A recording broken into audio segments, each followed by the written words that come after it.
सच की डोर जो थामे रहता है, बात वो सिर्फ हक की ही करता है।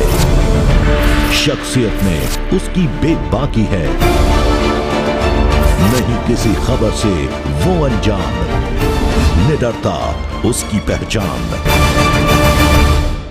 नमस्कार, आप देख रहे हैं इंडिया विस्तार और मैं हूं आलोक वर्मा। मित्रों, गैंगस्टर, गैंगवार और दिल्ली के चौथे एपिसोड में आप सबका स्वागत है। इसके पहले 3 एपिसोड में मैंने आपको दिल्ली के 6 गैंगस्टरों, उनके गैंग, उनके बीच चल रही गैंगवार के बारे में बताया था। इस बार यानी चौथे एपिसोड में फिर 2 नए गैंगस्टर, उनके गैंग और गैंगवार के बारे में आपको बताऊंगा। अगर आपने मेरे पहले 3 एपिसोड नहीं देखे हैं तो हमारे डिस्क्रिप्शन बॉक्स में जाकर उनके लिंक को क्लिक करके उन वीडियोस को जरूर देख लें।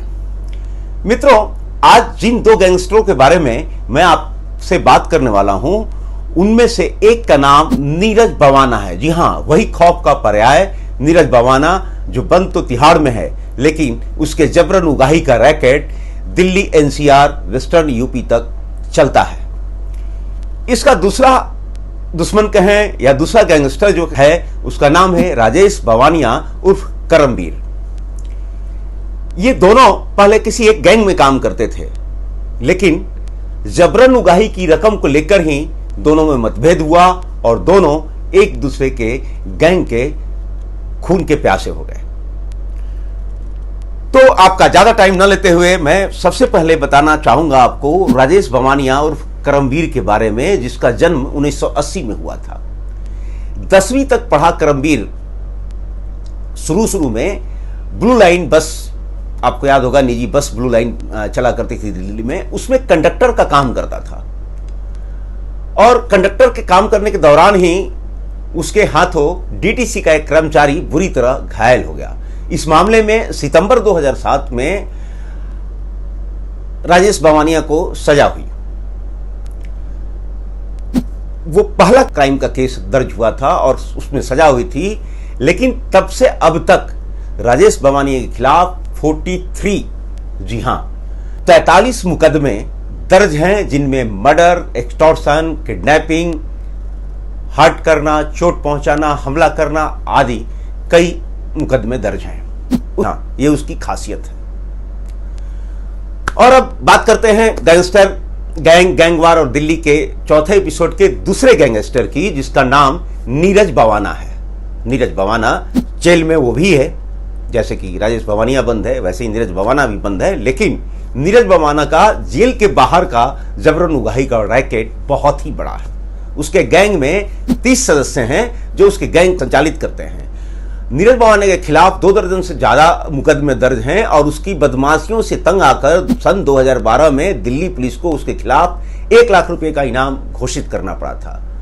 हरियाणा पुलिस और दिल्ली पुलिस मिलकर उसको पकड़ना चाहती थी, लेकिन हर बार वह दोनों को चकमा दे जाता था। हालांकि अप्रैल 2015 में दिल्ली पुलिस के स्पेशल सेल को कामयाबी मिली और नीरज बवानिया पकड़ा गया। खौफ का पर्याय बन चुका नीरज बवाना दिल्ली पुलिस के स्पेशल सेल के हत्थे चढ़ गया। अब नीरज बवाना के कुख्यात का एक और एग्जाम्पल आपको देता हूं। बवाना में यानी बाहरी दिल्ली में उसने जबरन उगाही का इतना बड़ा रैकेट फैला रखा है कि, और धमकी देने का उसका अंदाज इतना खतरनाक होता है कि उसने एमएलए जसवंत राणा को भी धमकी देने से गुरेज नहीं की थी। कारोबारियों, प्रॉपर्टी डीलरों को धमकाकर पैसे लेना उसका मुख्य धंधा है। उसने एक समय में वेस्टर्न यूपी के कुख्यात बदमाश सुनील से भी हाथ मिला लिया था और उसके शार्प शूटर संदीप भूरा को बागपत पुलिस की कस्टडी से छुड़ाने में नीरज बवानिया ने पूरी मदद की थी। ये मामला काफ़ी चर्चित रहा था।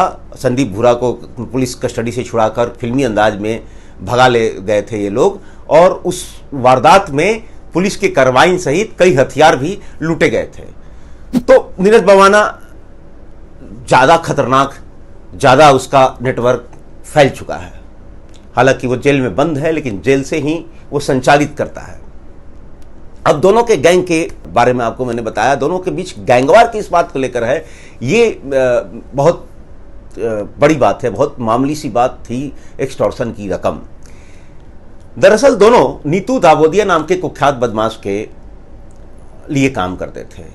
नीतू दावोदिया के लिए नीरज बवाना शुरू में उसके बिहाफ पर जबरन उगाही की रकम वसूला करता था, लेकिन कुछ दिन बाद नीरज बवाना के मन में लालच आ गया और उसने जबरन उगाही की रकम को नीतू दावोदिया के हाथों सौंपना बंद कर दिया। यही नहीं, उसने नीतू दावोदिया का गैंग भी छोड़ दिया और अपना गैंग बना लिया और उसके गैंग के लिए अजय उर्फ सोनू दादा जबरन उगाही की रकम ऐंठने लगा। इस बात की खबर नीतू दावोदिया को लग गई और नीतू दावोदिया ने तब 10 दिसंबर 2012 को नीतू दावोदिया के हाथों अजय उर्फ सोनू दादा की हत्या हो गई। नीरज बवाना इस बात का बदला लेना चाहता था, वह इस ताक में रहता भी था, लेकिन अक्टूबर 2013 में दिल्ली पुलिस के स्पेशल सेल के हाथों एक एनकाउंटर में नीतू दावोदिया मारा गया और नीरज बवाना का उससे बदला लेने का प्लान दिल में ही रह गया। लेकिन नीतू दावोदिया के गैंग को तब प्रदीप दहिया और विक्रम उर्फ पारस जैसे लोग संभालने लगे। नीरज बवाना ने पहले प्रदीप दहिया की हत्या कर दी, फिर जेल वैन में विक्रम उर्फ पारस को भी मार डाला। तभी से राजेश बवानिया नीरज बवाना के साथ दुश्मनी रखने लगा, सोचने लगा बदला लेने के लिए, और राजेश बवानिया ने भी नीरज बवाना के कुछ लोगों को मार डाला। ये दोनों के बीच गैंगवार की जो सिचुएशन है, जो पोजीशन है, वो एक्सटॉर्शन की रकम को लेकर ही दोनों के बीच मतभेद हुआ था और आज भी दोनों एक्सटॉर्शन का ही रैकेट यानी जबरन उगाही का ही रैकेट चलाते हैं। इनके हाथों शिकार बनते हैं कारोबारी, प्रॉपर्टी डीलर और कई बार सीधे साधे शरीफ लोग भी। बवाना जैसी जगहों पर इनका आतंक व्याप्त है। दोनों जेल में रहने के बाद भी पुलिस और कानून के लिए अक्सर सिरदर्द बने रहते हैं। ये थी गैंगस्टर, गैंगवार और दिल्ली के चौथे एपिसोड के दो गैंगस्टरों, उनके गैंग और उनके गैंगवार की कहानी। अगले एपिसोड में फिर दो नए गैंगस्टर, उनके गैंगवार के बारे में कहानी लेकर हाजिर होऊंगा। तब तक के लिए नमस्कार। और हाँ, इस वीडियो को अगर आपने पूरा देखा है तो इस वीडियो के बारे में सुझाव देना मत भूलिएगा। कमेंट बॉक्स में आपके सुझाव का मुझे इंतजार है। नमस्कार। ऐसे ही ढेर सारी अपडेट के लिए देखते रहिए इंडिया विस्तार।